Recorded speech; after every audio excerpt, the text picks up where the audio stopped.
Good morning, all of you. Good morning.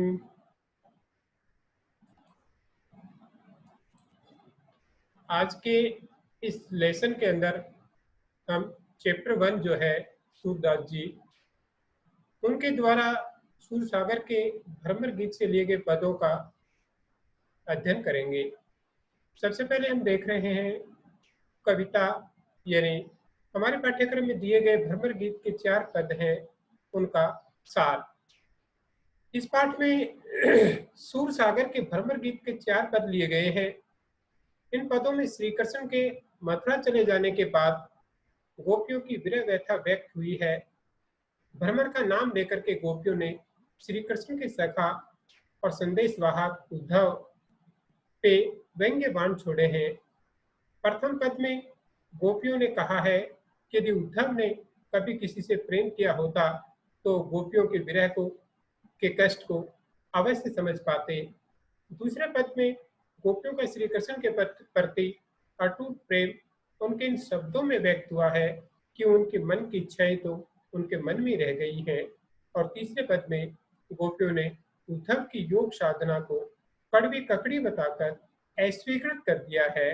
तथा अंतिम चौथा पद जो है उसमें गोपियों ने श्री कृष्ण पर कटाक्ष करते हुए कहा है कि वह सच्चे प्रेमी नहीं, कुटिल राजनीतिज्ञ बन गए हैं।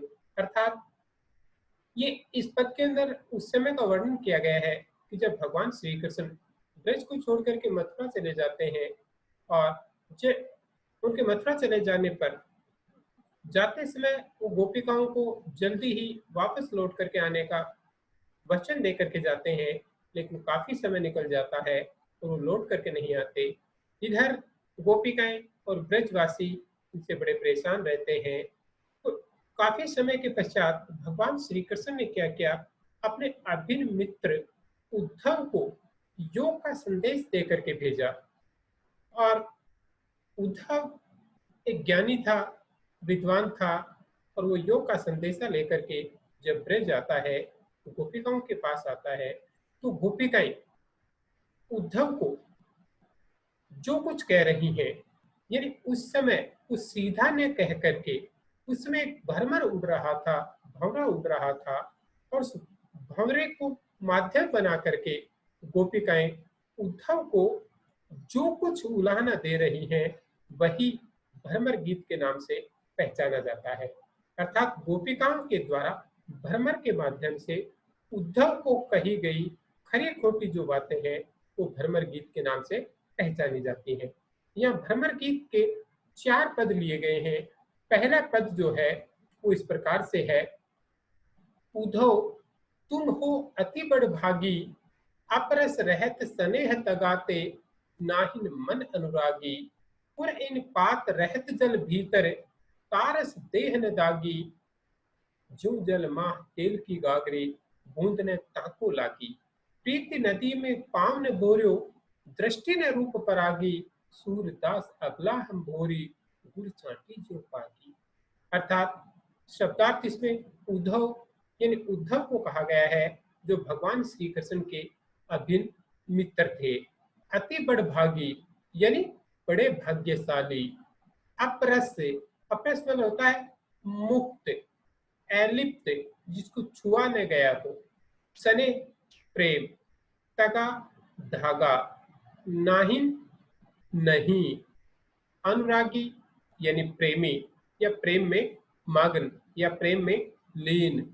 पुरइन, पुरीन मतलब होता कमलिनी, देह मानी शरीर, दागी मानी दाग युक्त, माह मतलब होता में मध्य या बीच में, गागरी मतलब होता कलसी, गगरी या मटकी, ताको मानी उसको, पाउन मानी होता पैर, बोरे मानी होता है डुबोया, परागी मानी मुग्ध होना, प्रसन्नचित होना, आनंदित होना, अबला मानी स्त्री, भोरी मानी भोली, चाटी मानी चींटी, और गुड़ मानी गुड़। अर्थात इस पद के अंदर गोपियां जो है उद्धव को कह रही हैं, उद्धव के ऊपर एक व्यंग्य कर रही हैं और उद्धव को बता रही हैं। वैसे उद्धव को बड़ भाग्य यानी भाग्यशाली कहना चाह रही हैं, लेकिन वास्तव में भाग्यशाली ने कह करके बड़ा दुर्भाग्यशाली बताना चाह रही है। इसलिए इस पद के अंदर वो बड़ा व्यंग्य कर रही हैं और उद्धव से कह रही हैं, उद्धव तुम हो अति बड़भागी, कि हे उद्धव तुम तो अत्यधिक ये बड़े भाग्यवान हो, बड़े भाग्यशाली हो। अपरस रहत स्नेह तगाते नाहिन मन अनुरागी। हे उद्धव तुम तो इसी प्रकार से हो क्योंकि भगवान श्री कृष्ण के पास रह करके भी भगवान श्री कृष्ण के प्रेम को समझ नहीं पाए। अर्थात भगवान श्री कृष्ण के मन में जो प्रेम है उसको तुम जान नहीं पाए। इसलिए अपरस रहत स्नेह तगाते नाहिन मन अनुरागी, कि तुम उस प्रेम के पास रह करके भी उस प्रेम के धागे में बंध नहीं पाए और तुम्हारे मन के अंदर किसी तरह की प्रेम की भावना उत्पन्न नहीं हुई। अर्थात तुम भगवान श्री कृष्ण को पहचान नहीं पाए। अर्थात तुम भगवान श्री कृष्ण के मन में जो स्नेह, जो प्रेम उनके मन में है, तुम उनको समझ नहीं पाए। इसलिए हे उद्धव तुम तो इसी प्रकार से हो, पुर इन पात रहत जल भीतर तारस देख न जाती। जिस प्रकार से कमल का एक पत्ता जो होता है वो जल के अंदर रहता है लेकिन फिर भी उसके ऊपर पानी की एक बूंद भी नहीं टिक पाती है, अर्थात उस पत्ते के ऊपर पानी का दाग भी नहीं लग पाता है। इसी तरह से तुम भगवान श्री कृष्ण के पास रह करके भी भगवान श्री कृष्ण के प्रेम को समझ नहीं पाए हो। जो जल माह तेल की गागरी बूंद ने ताको लागी। हे उद्धव तुम तो इस प्रकार से हो जिस प्रकार से एक चिकना घड़ा जो होता है, जिसको पानी में अगर डुबोया जाता है तो पानी की एक बूंद भी उसके ऊपर नहीं टिकती है, अर्थात तुम तो चिकने घड़े के समान हो। प्रीति नदी में पावन गोर्यो दृष्टि न रूप परागी। हे उद्धव तुम तो इसी प्रकार से हो कि तुम भगवान श्री कृष्ण अर्थात उस प्रेम की नदी के पास रह करके भी उस प्रेम की नदी में पांव तक नहीं डुबोया है, पांव तक नहीं भिगोया है। इसलिए हे उद्धव तुम्हारे रूप के अंदर, तुम्हारे दृष्टि में भी किसी तरह का प्रेम दिखाई नहीं देता है। सूरदास अबला हम भोरी गुर चाटी जो पागी। लेकिन सूरदास जी कह रहे हैं कि गोपियां कह रही हैं कि हे उद्धव हम अबला भोली भाली हैं, अर्थात हम भोली भाली नारी हैं, लेकिन हमारे लिए भगवान श्री कृष्ण उस गुड़ की तरह से है, हम उस चींटी की तरह से हैं। भगवान श्री कृष्ण उस गुड़ की तरह से है।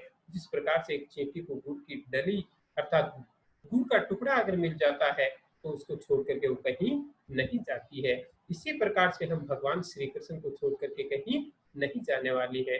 अर्थात कहने का तात्पर्य गोपिकाएं जो है उद्धव को उल्हाना दे रही हैं और उद्धव को कह रहे हैं कि हे उद्धव तुम वास्तव में भाग्यशाली नहीं बड़े दुर्भाग्यशाली हो कि तुम भगवान श्री कृष्ण के पास रह करके भी उनके प्रेम को समझ नहीं पाए।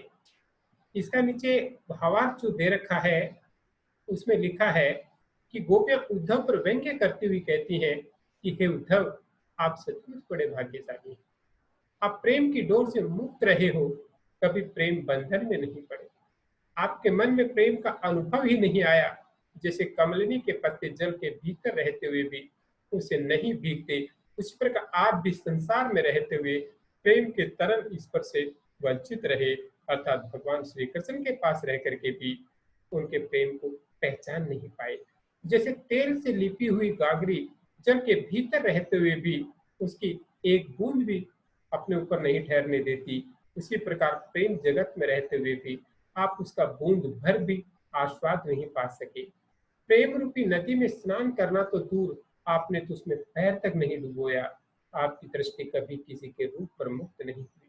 ये तो हम ही भोली भाली नारियां हैं जो श्री कृष्ण के प्रेम जाल में उसी प्रकार फंसी पड़ी है जैसे मिठास की लोभी चींटियां गुड़ से चिपकी रह जाती है।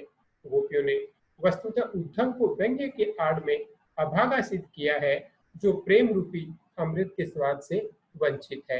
अर्थात कहने तात्पर्य कि गोपिकाएं जो है वो उद्धव से वो खरी खोटी सुना रही हैं और उद्धव से भगवान श्री कृष्ण के प्रति उनके मन में जो प्रेम की भावना दिखाई नहीं दे रही है उसको जानना चाह रही हैं और उसे भाग्यशाली न कह करके बड़ा दुर्भाग्यशाली कह रही हैं। कह रहे हैं कि हे उद्धव तुम वास्तव में बड़े दुर्भाग्यशाली हो। Thank you.